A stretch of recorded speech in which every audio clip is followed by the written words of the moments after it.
All right, thanks everyone for joining.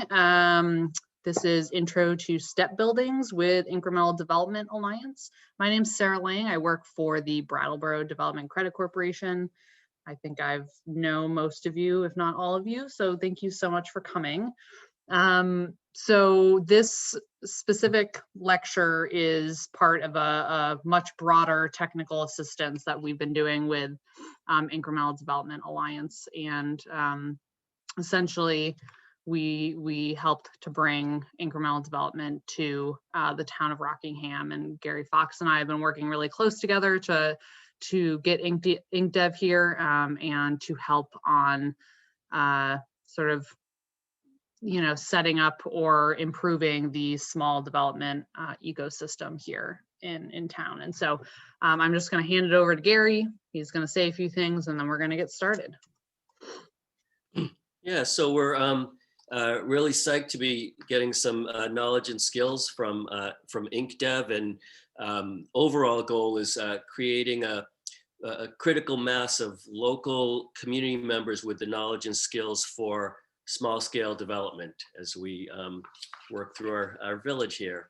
And this is made possible with funding from the Southern Vermont Economy Project, Vermont Council on Rural Development, Vermont Natural Resources Council, the Preservation Trust of Vermont, Vermont Housing and Conservation Board, and Vermont Community Foundation. So we have a broad base here, and I'll turn it over to Brian. Great, and Neil will share screen, but welcome to this lecture and discussion. This is one in a series of consultations, presentations, and analyses that we are in the middle of. Been doing this for a few months, and this is part of what the Incremental Development Alliance does in training small-scale developers and communities to support them. By we, I mean me, Brian Riley. I'm with Civic Agility Consulting, and I'm joined by David. Could you introduce yourself? David Kim. I'm an architect in Tarrytown, New York. And Neil.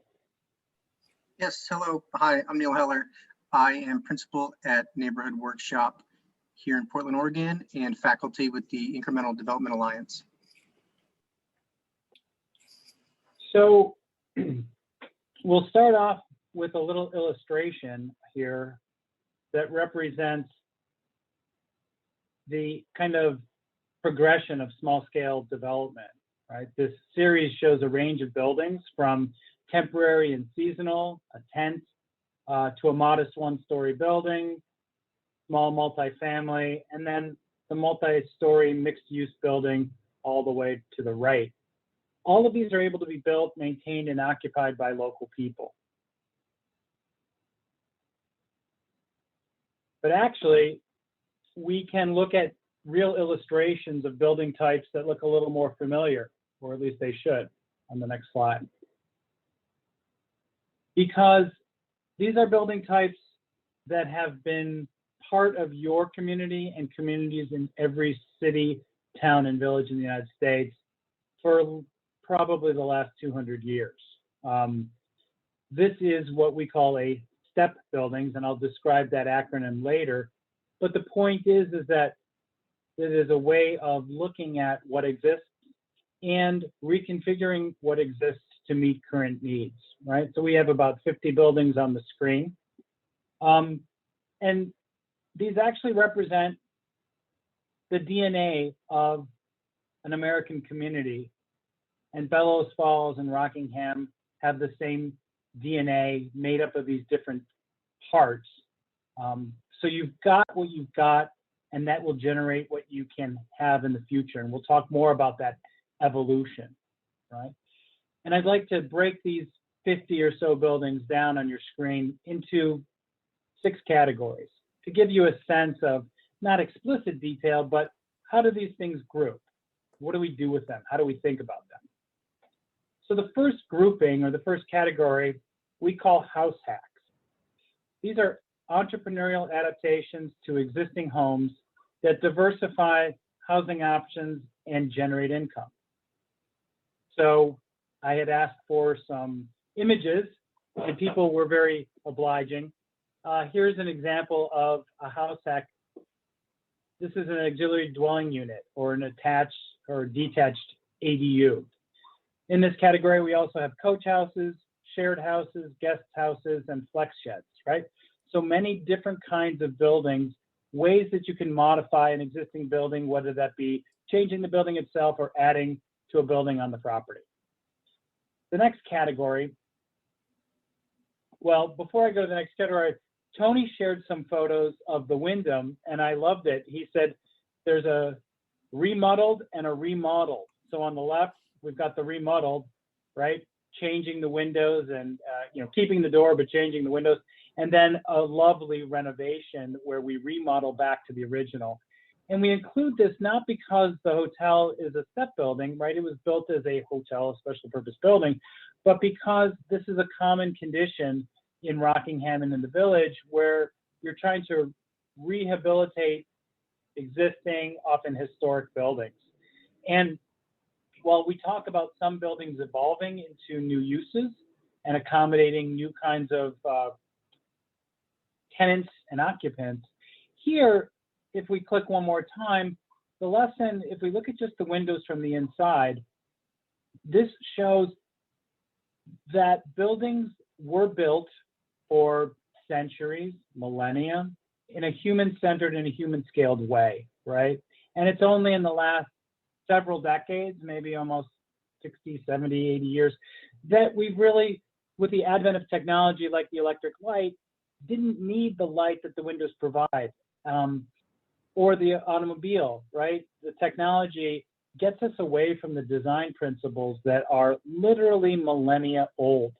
And they center around the human, whether that be our need for light or our need for walkability.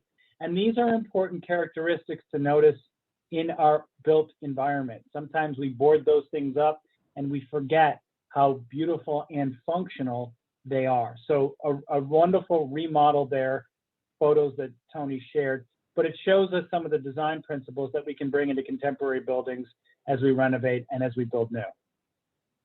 Going back to the step buildings, the next category is commercial incubation. These are low-cost ways to grow and validate an early-stage business.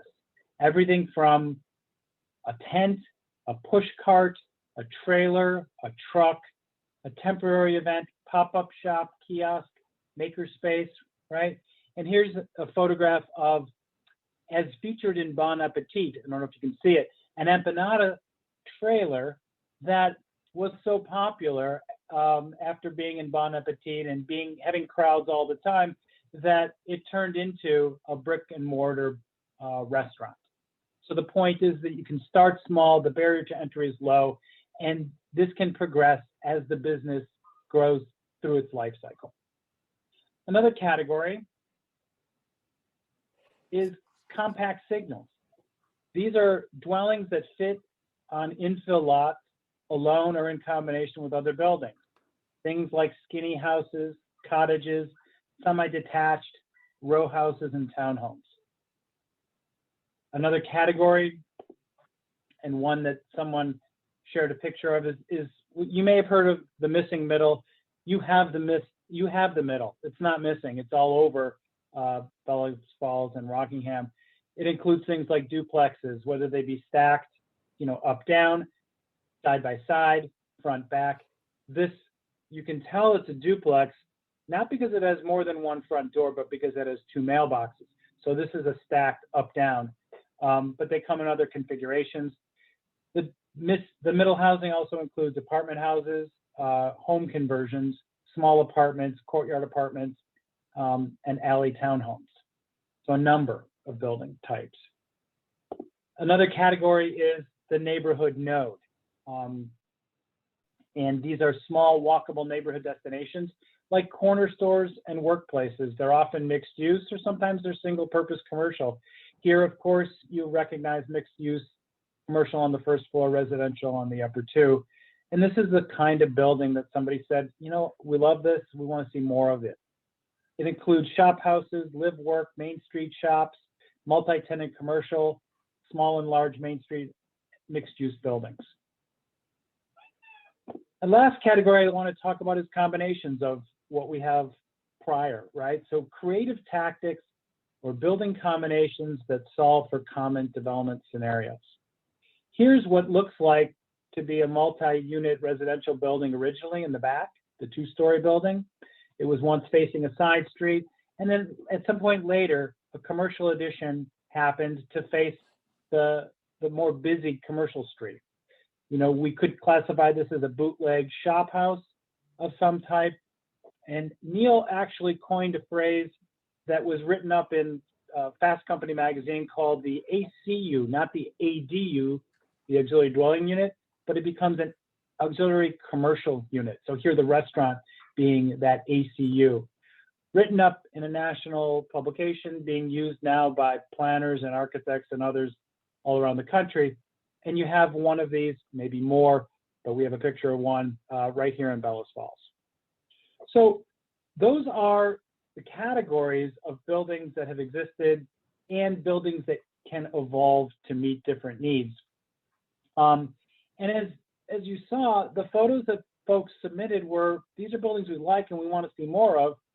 But the bad news is, like, most of these building types are illegal today in your place.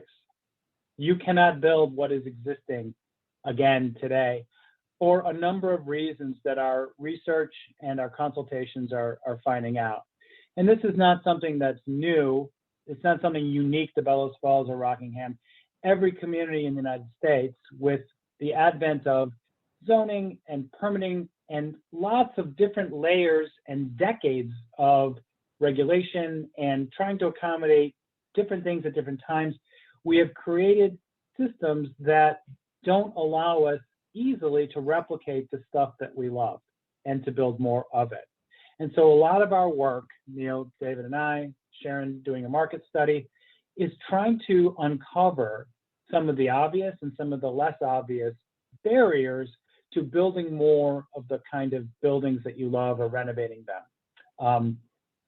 And today's presentation is, we're about midway through that analysis and those conversations. And we're going to present to you some of the initial ideas that we think might be for building solutions to some of the community priorities and the community opportunities that you've identified in your town plan, in the photos that you've submitted, and in the conversations we've had.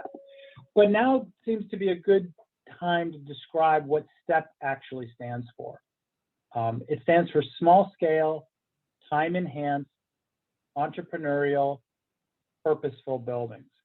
And I'm just going to take a minute to describe each one of these because I think it really helps crystallize what buildings like this that you have and can renovate and build more of contribute to the block and the entire community, right? So small scale means that buildings are small enough for people to develop on their own. We talk about 0 to 3 stories, maybe 2 to 20 units. Step buildings create neighborhoods that feel loved and handmade. They bring homes and businesses close together so people can walk to their daily needs. And they max out at about 3 stories, which avoids the need for a very costly elevator. The smallness makes these buildings more affordable to build and to lease.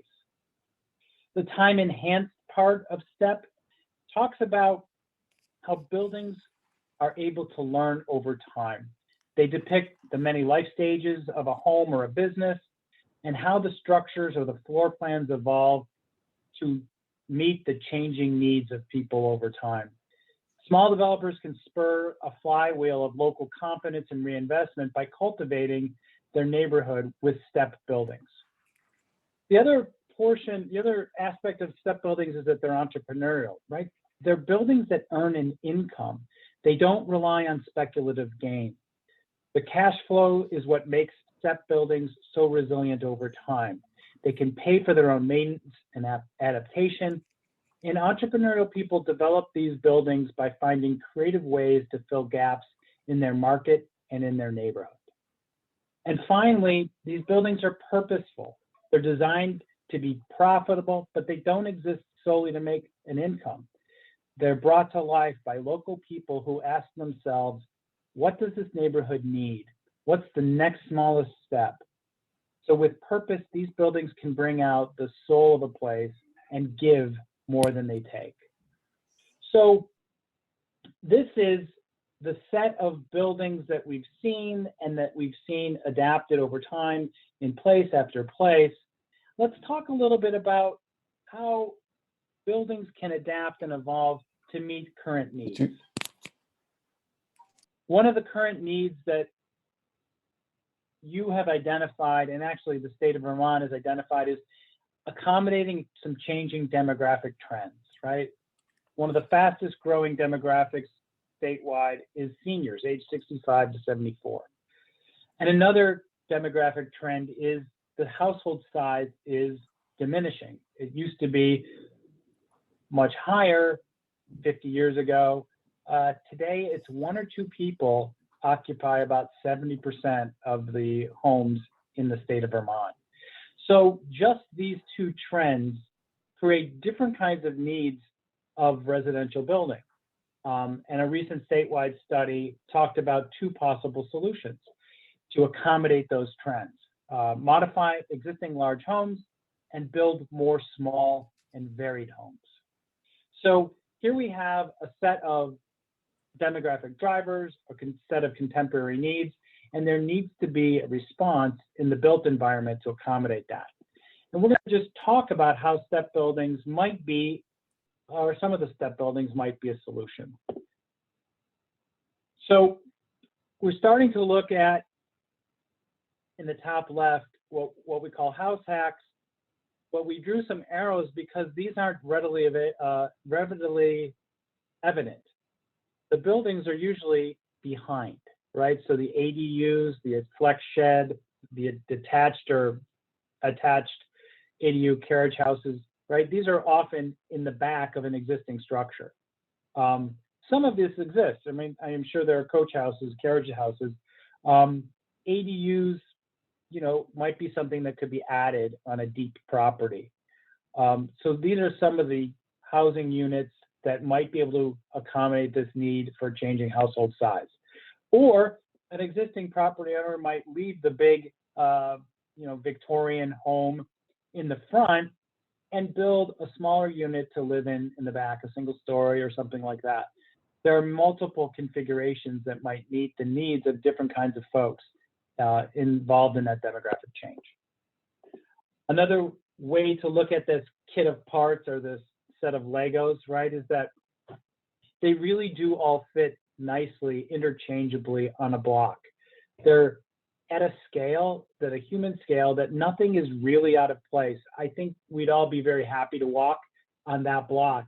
The buildings are still close together. The lots are narrow and deep, like you already have an existing traditional pattern, and they fit nicely within that. But they also have different sizes and configurations for number of units and what kind of households they can accommodate. If we look forward, we also see other configurations, more multi-unit buildings, but laid out in ways that are not out of scale with the neighborhood, single story, but still on urban lots that create a sense of, still good, nice walkability, accessibility. But again, these kind of building types can fit in with what already is. And finally, just another way of looking, even larger format multifamily can be laid out in these step buildings in ways that really do feel like they're part of the fabric of the community. They're not a monoculture, they have variety.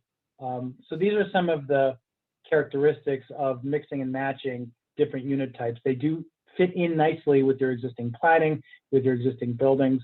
And if you were to build new, you have choices to build like this, which is like what you already have. And so what already works and has worked for more than 100 years could be replicated as well as evolved and adapted.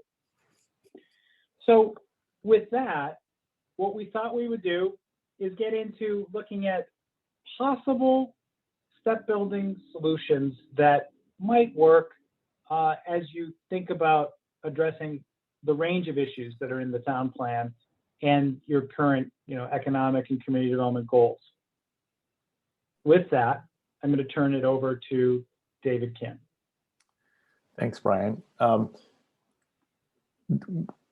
When we normally give this presentation, the step buildings, it's right now, I think for the purposes that we're giving in Rockingham or in Bellows Falls, is that it's a little bit out of sequence, simply because we introduced this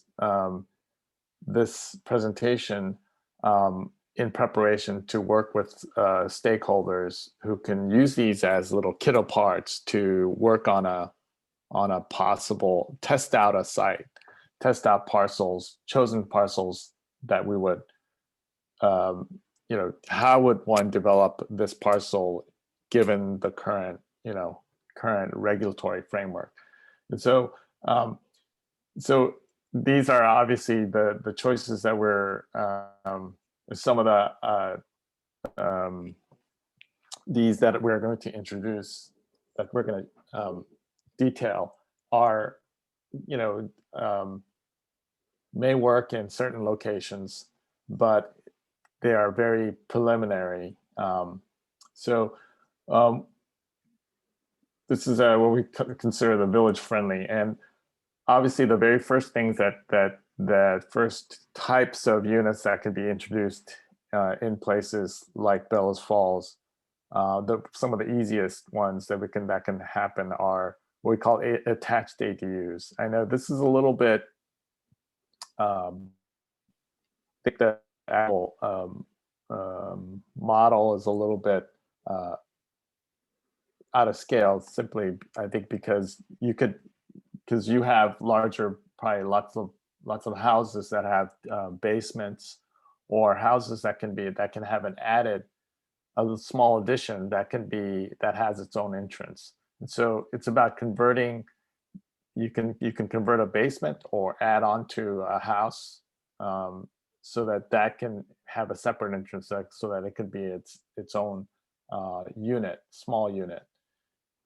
Another one is, as Brian mentioned before, is a detached ADU. For a large house where someone is an individual who's living in a large house, they've lived there for a long time, and it becomes the house is, it's way too big for them to occupy, and probably it's becoming burdensome. So the possibility of creating a single story ADU on the back, and then renting out the rest of the house to either a single user, a family, or splitting up into separate houses, separate units, like the next one, which is the shared house, where a big house, it's kind of a roommate situation. It can be a roommate situation, usually with younger people. But I think Neil has an example. These are very prevalent in Portland and much denser and more expensive markets. And Neil, maybe you can go over that a little bit with us. Sure. Yeah. I've also seen shared house be used by organizations. So they will be master leased by an organization and then place their tenants in there. So there could be some folks coming out of a recovery type program, and they're getting back situated, in a stable living environment, and they have a room in a shared house. But I think what David is referencing is what we call co-living here in Portland, and so it's a growing unit type on the West Coast.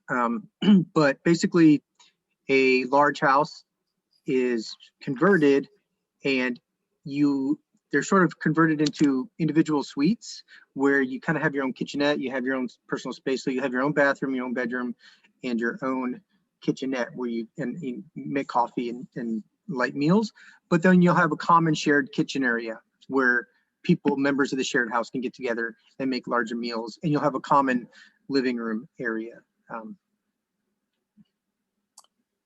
Okay, and then we can go on to the next slide with, these are some commercial applications, where if you take a building that is not up to code, can be done as a pop-up event. It can be occupied temporarily with with an active use for a time being. And then the next type that can also work is a pop-up shop, where you actually, it takes a little more input in terms of investment, in terms of bringing it up to code or bringing it up to someone could occupy with a building that's compliant relative to life safety issues, and can be activated with much more short-term leases for a small entrepreneur or business. Did you want to add anything to that again, Neil? Yeah, I see these pop-up shops where you'll have multiple vendors go in on a space for a little while. Oftentimes a commercial lease in a traditional sense can be 5 years or more. But this sort of allows the opportunity for folks to test out a market, test out an idea without a long-term commitment. And then they share the overall cost of the space together. So they kind of co-locate. And then a type that could be used in a village center, which is a grandfathered shop house, or we see these all the time, where there was a house that has a setback relative to the street face, and then a commercial unit, a small commercial unit is put in front of it to face up to the street, and so that it could accommodate a business and entrepreneurial activity. And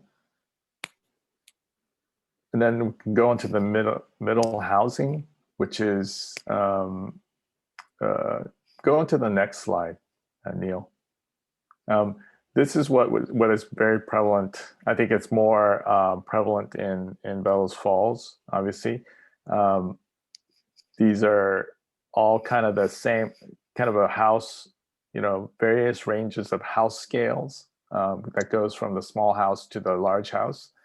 And they're arranged differently, whether if they're one single family or two family, or they could be broken up into four units, and then 5 or 6 units above. But that's where we, the thresholds that we identify for a lot of development is that basically 1 and 2 family buildings are usually reviewed under the residential code, whereas everything above, or 3 units and more, are reviewed under the IBC, which is a little more stringent than the IRC, and so that could be a threshold where an IBC, a building that's approved under IBC might actually might be more expensive to construct, as well as we also identify that 1 to 4 units, even though a residential is considered 1 and 2 under the building code, the financing is 1 to 4 units. It can be financed under the regular 30-year mortgage, and everything else above that is done under commercial loans. And then we also look at where's the threshold with, at a certain point a building requires an elevator versus where does a building require a sprinkler system? When is it required to have a sprinkler system? And so those are all thresholds that we identify as part of the set of step buildings as well. And I guess, we're well aware that the cost of construction, property costs are high and probably not able to be changed.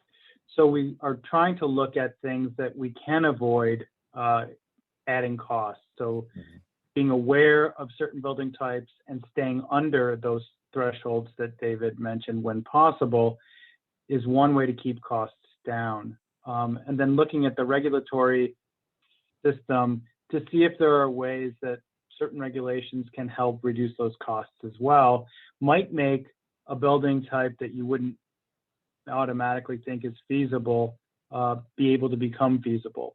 So we know that rents don't often allow a renovation to pencil out.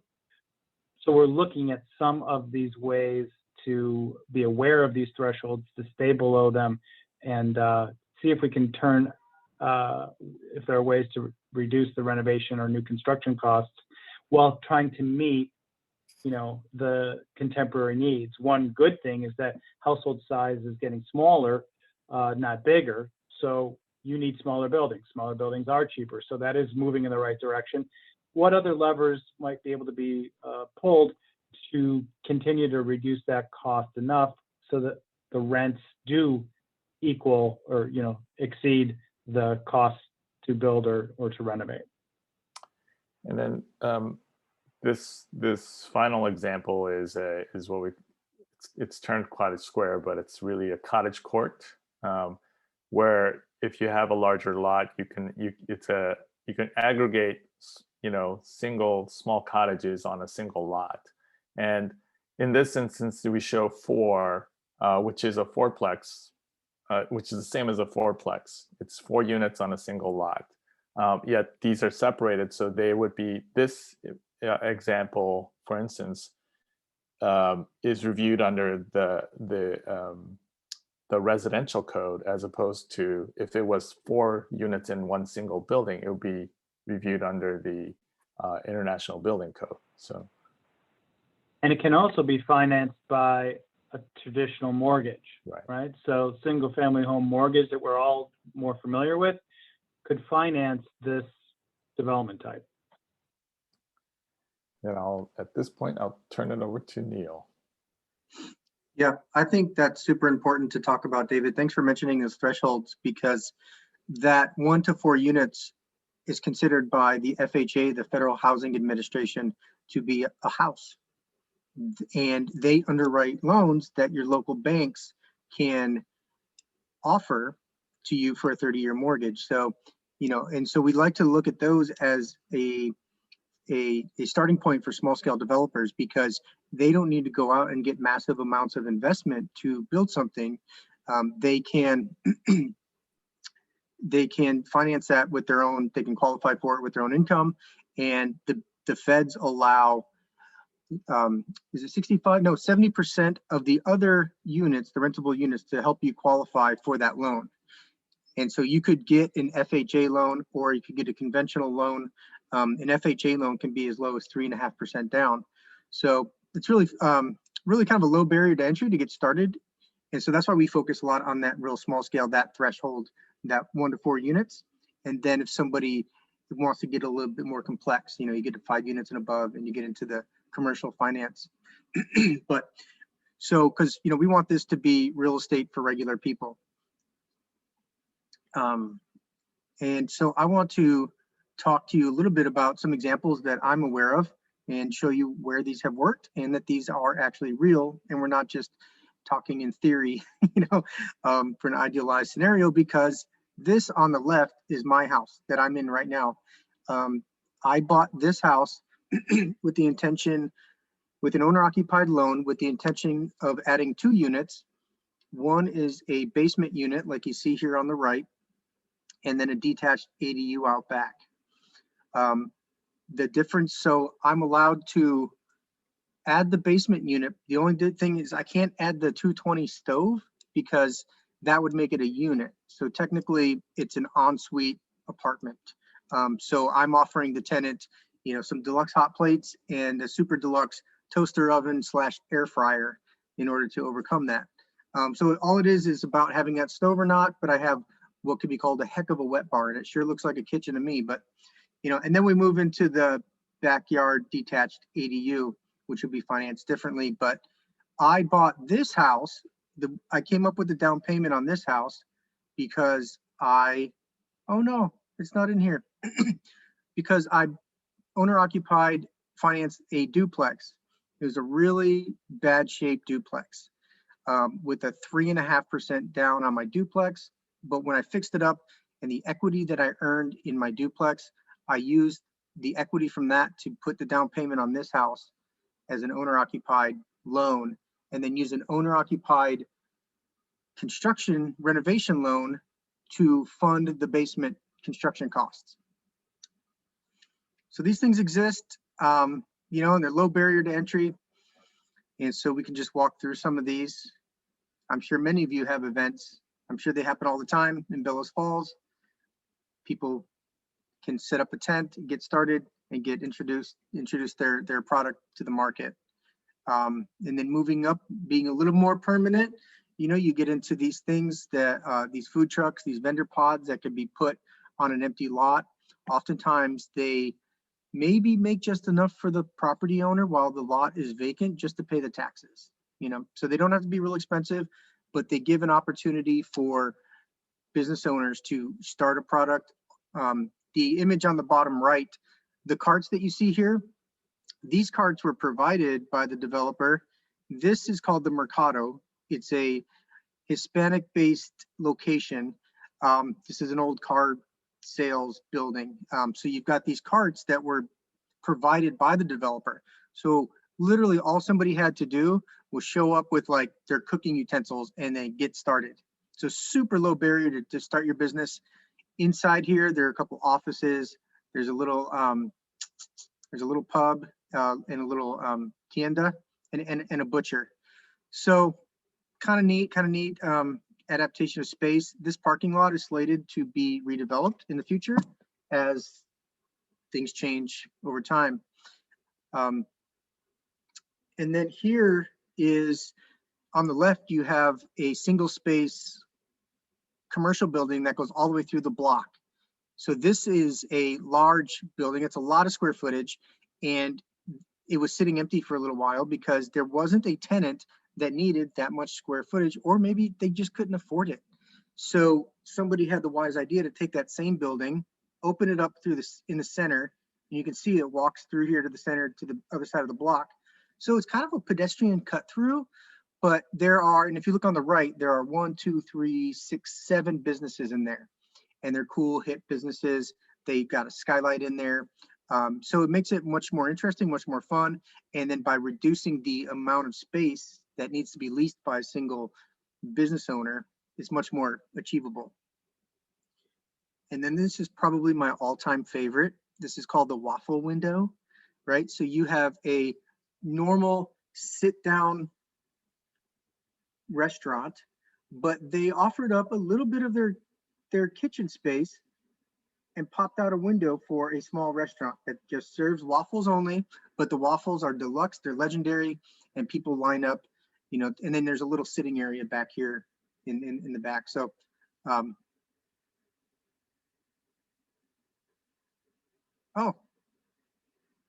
awesome. I was just noticing a comment there in the chat box about somebody knows about some local examples.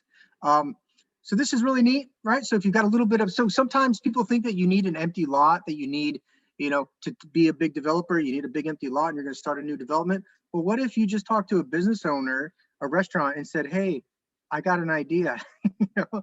What if we just punch a hole in the back wall where you have some underutilized space? Like that's pretty clever. And then, here we get into some adaptive reuse type stuff. So this is an old transmission auto body shop. And similarly, this was redone in a much more lively, fun way. And it offers probably 7 to 8 different food options, right? And so by, again, taking that big space, breaking it up, making it more lively, pedestrian friendly, it becomes an attraction to the neighborhood, and it has spurred more development around it.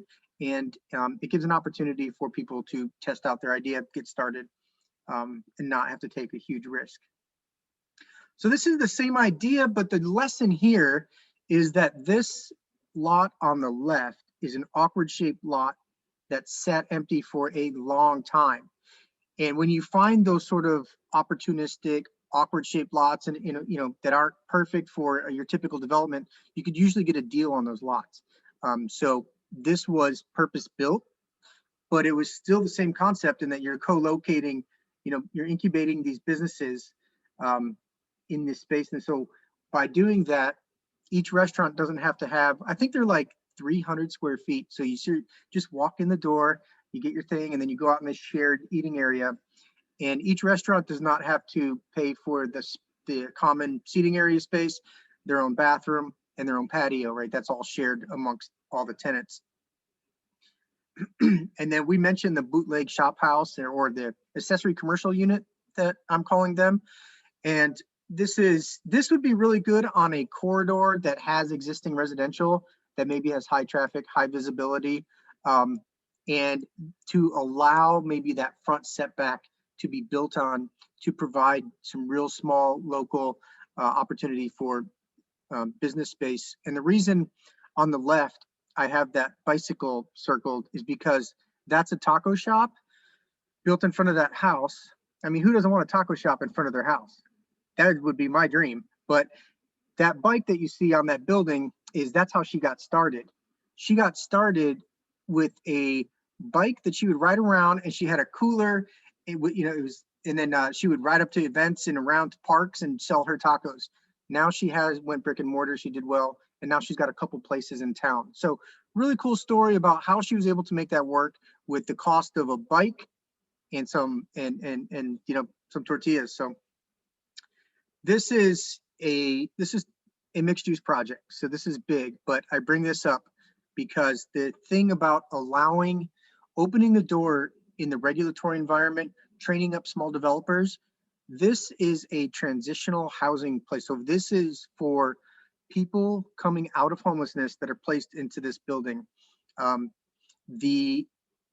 This building was only made possible because local finance and a local developer were willing to take less return on the building. So your institutional investment, your out of town in developer isn't probably ever going to look at projects like this because they're confined by what kind of returns their investor wants. But when you open up local development opportunities, you get the opportunity for some folks to come together and an investor to say, hey, I'm willing to take less return if it does something good for my community. And I think that covers the whole range, from small housing to a whole range of commercial opportunities that small development opportunities can offer.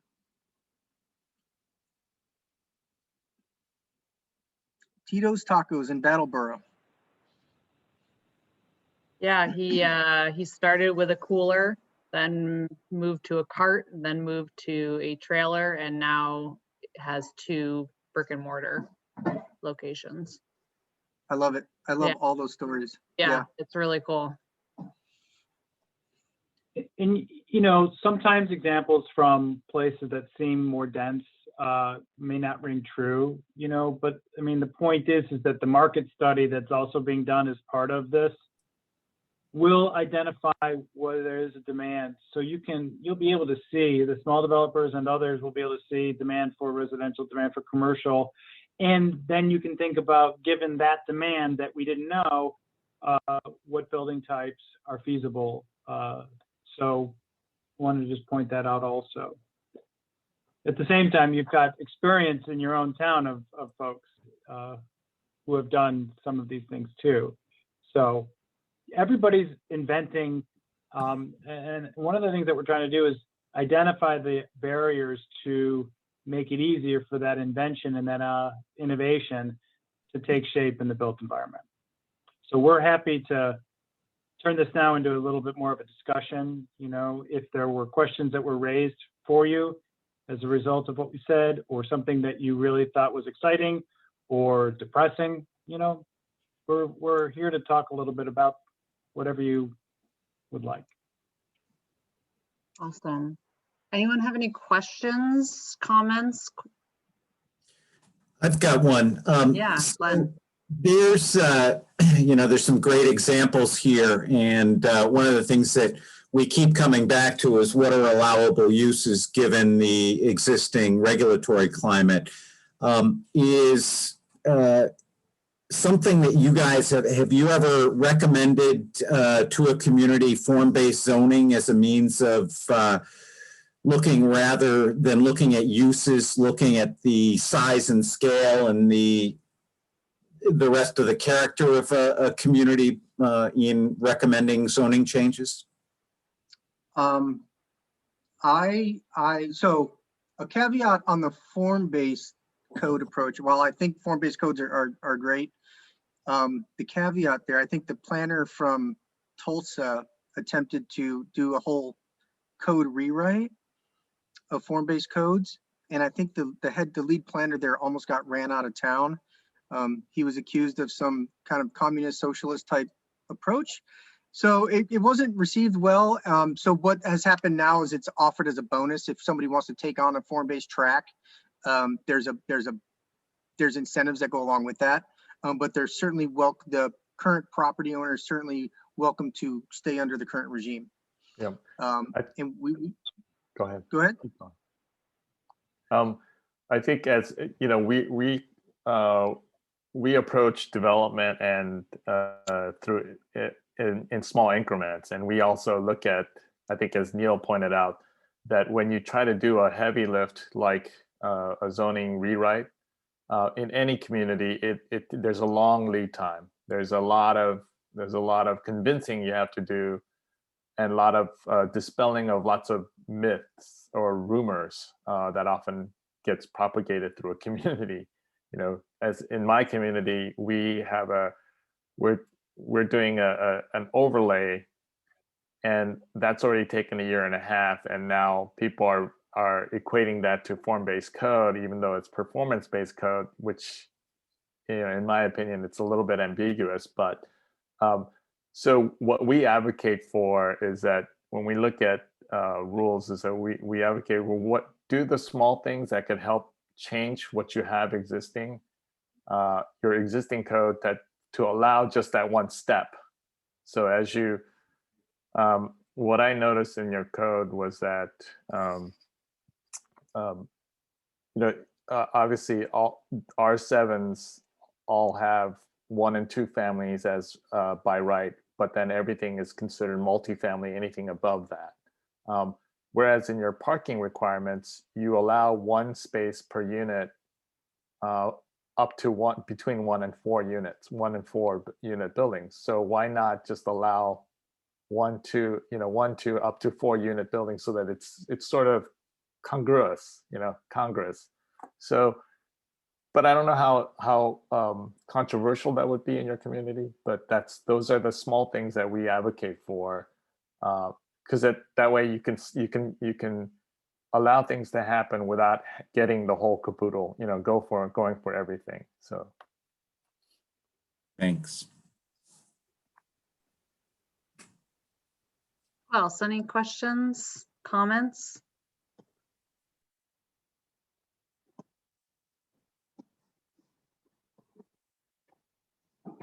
Gary?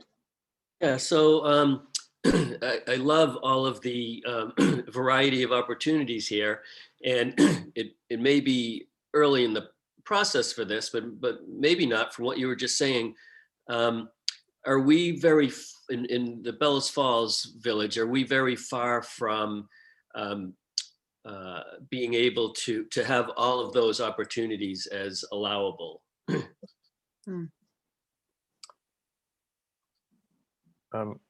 I think that, I mean, I haven't gone through, I think the market study will show, as well as I think Neil, I can ask Neil to run through the data of all the parcels in the zone, of just exactly how many,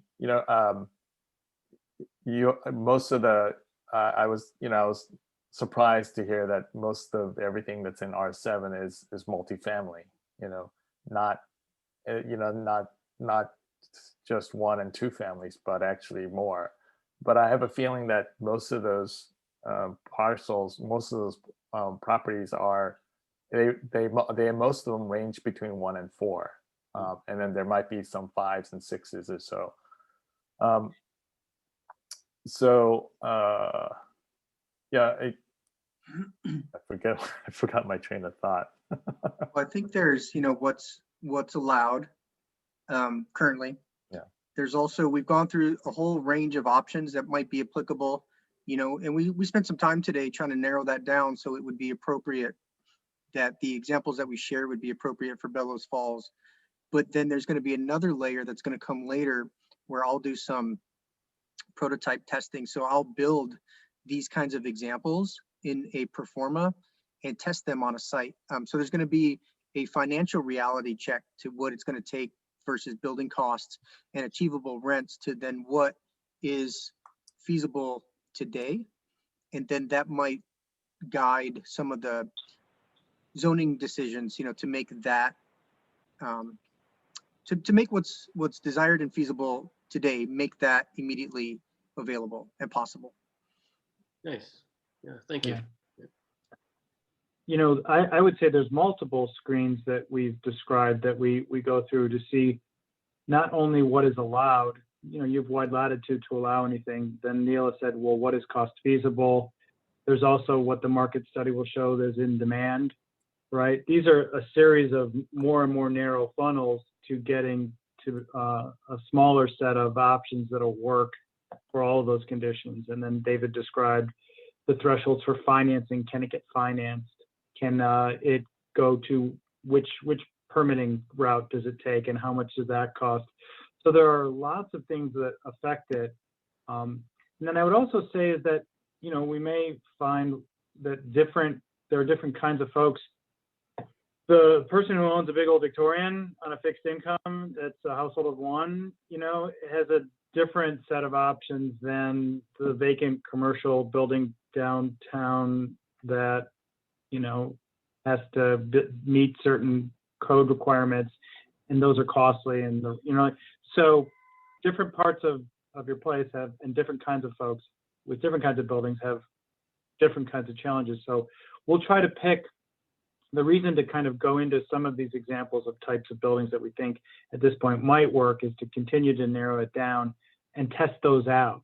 So if there is a recurring problem that somebody knows because they've rehabbed a number of old and historic buildings, what does that problem look like? And we can take a look at it through all those screens to try to give you a handful of typical example opportunities that pass through all those screens so that they're feasible. It's not looking at everything in your code. We're not here to, do it in total code audit or anything like that. We're trying to find the incremental, like the smallest, most impactful few things that could be done to jumpstart or to address priority issues that you've identified. Brian, I appreciate hearing the old and historic. So I'm kind of curious whether or not you'll look at the potential credit enhancements, be it the rehab tax credit at the federal level or any state level tax credits for existing buildings that are being brought back.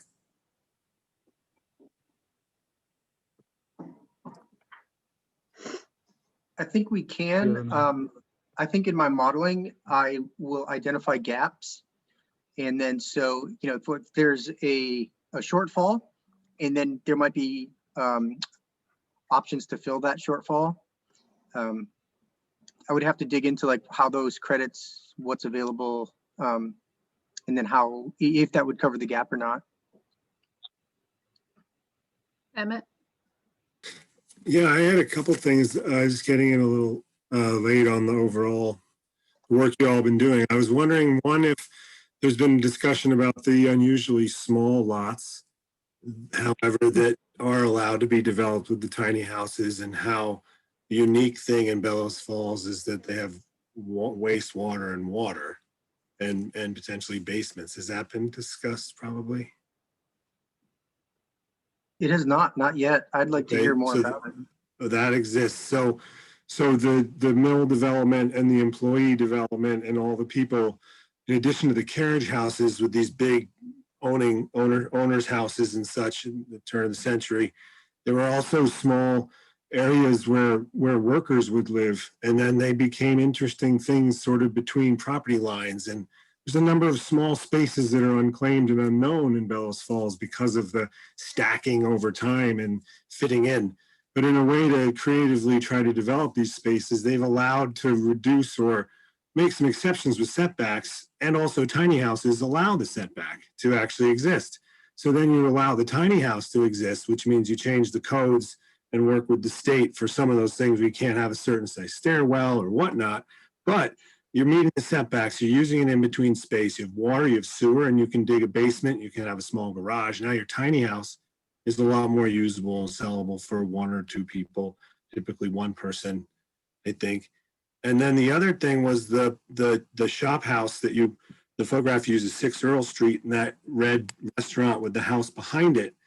That would be a great one for you all to focus on of how to use it, because it continually goes up for sale and then doesn't happen because of certain things. It's a triangle, it's an unusual lot. How do you develop it if you knock stuff down? There's residential's on top of commercial garage space that has some asbestos and no sprinkling system. The electricity is old, but there's 3-phase power.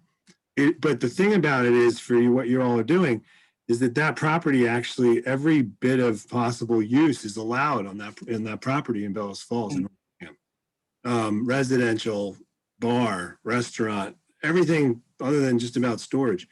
But it is interesting. And it was a milk house and was a transfer station for milk. So it wasn't used for any kind of Chemicals. brownfield type industrial period thing. So it has, I think, a clean history. And I think that's a great property to look into, because it's also at the entrance to town where there's 5 corners with a fountain, and it could really use the love and the fun that Neil showed in Oregon with some of those funky spots. Yeah, I know David mentioned the sprinkler, when the code requires sprinkling, because that can add another bit of cost, to a renovation. So that's why these examples that were shown about the shop house, where they're in front and not over under, the building code, and David, correct me if I'm wrong, but I understand a side-by-side uses probably going to be okay, maybe with a firewall. But when you start stacking uses, living over commercial, that's when they're going to want you to sprinkle everything. And so that's going to add, a certain amount of cost to that. In addition to what you're saying about, these what's allowed and what's not allowed, we've learned a little bit that there's a lot of discretion in the way that your code is applied in Bellows Falls. That while by right, the way it's written may not allow something or may restrict something, with a laundry list of variances, you may be able to work through those and get those allowed. But that's, so you've got a by right on one end of the spectrum, and then you've got, the discretionary variance process on the other end of the spectrum. And from what I'm learning, it seems like you all sort of lean toward the discretionary side of things, which can be good, because then you sort of get to say what happens. You get a lot of control over the development. At the same time, it can be daunting for a developer, and especially a small developer who's taking on risk that they're maybe not comfortable with, or if the deal is real slim, if there's some unsurety and uncertainty about what am I really going to get out of this? Are they going to shut me down? Are they going to let me have it? They may just choose not to do it. So there's like a balance between, certain things they're going to allow for sure, and then some things you might be discretionary upon. And oftentimes I find that a community uses discretionary to sort of push back again a little bit against the things that they really don't want, and then allow the things that they really do want to be by right. And so there might be a little bit of conversation there about which ones need to kind of move in which direction, which of the standards need to move in which direction. One thing I'd also offer is that, I mean, you know a lot about particular buildings and properties and what they have. We try, the other side of Incremental Development Alliance is training small developers in the region. If there were a way to match up, we encourage meetups where there's informal conversation, where the knowledge you have about those kinds of buildings meets the hungry and entrepreneurial small developer, and helps them see what's possible. So you have some great entrepreneurs, and you've got some people that know a lot about particular buildings. An informal, regular meetup sometimes is a place where that information can get exchanged. Because you can imagine a small developer, as Neil said, it is pretty daunting to look at a property like that and think, wow, that's not an easy start. But maybe they get a leg up if they can learn some of the stuff that people like you know about the building. So I would encourage the convergence of folks on this call who are probably mostly advocates and champions to meet up with the small developers who are being trained and learn from each other. Great.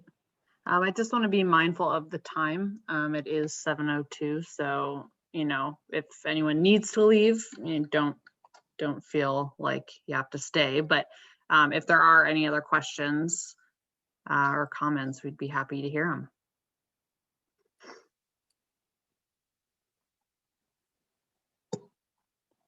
Silence.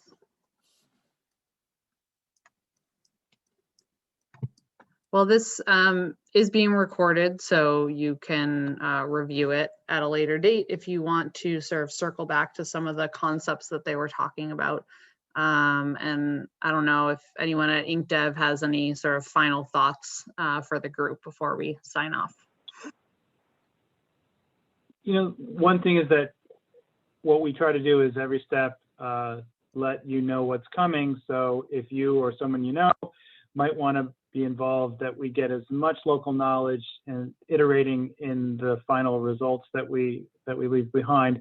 This is part of the tech memo that's going to be put together on these issues. So you should probably be on the master mailing list and seeing a few more opportunities on other pieces of the work as it progresses. To feel free, please, to get involved. Send us emails. We may reach out to some of you if that's okay. Also, like I did yesterday with the call for photos, because we really want to make this as a most informed and most useful set of products for the community. Great, thanks, Brian. So thanks. David or Neil? Nope, nothing more to add. I think that there are obviously challenges that are beyond just these building types and stuff that we have heard about.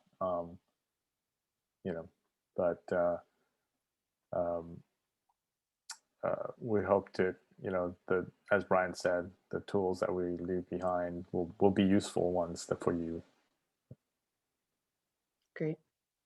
Yeah, I would say if you're an advocate for any particular unit type, to communicate that, because we'll be moving into a spot testing phase. So we'll get to build that out and explore that. So if there are particular unit types that the community wants to see and really explore, I'm all ears.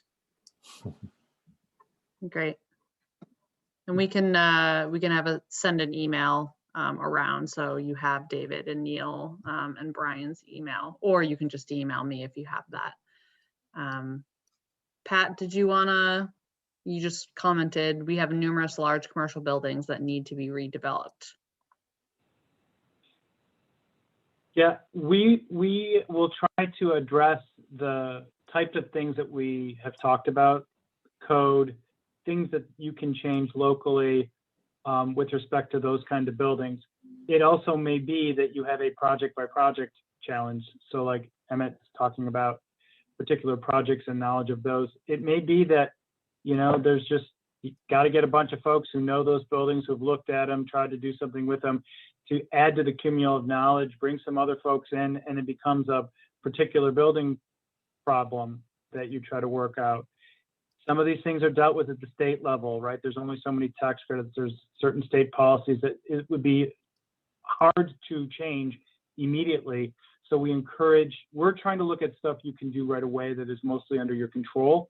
But over time, momentum builds, and when a community or more than one community continue to identify a state level barrier, you can organize to get that changed over time. But in the meantime, what can you do now to start showing results? then you can say, look, we've achieved this much on our own. We need your help, state, and we can do even more. So it's a long game here. Start with what you can do, and then keep working. And I think you've got a lot of talent in the meetings that we've had. A lot of people know a lot of stuff and they're doing stuff. Start connecting more to each other, and then maybe even beyond your borders, and try to get some stuff happening. It'll build. It'll be we talk about a flywheel effect. So we'll try to identify stuff that's immediately implementable under your control. You guys can figure out the rest after that.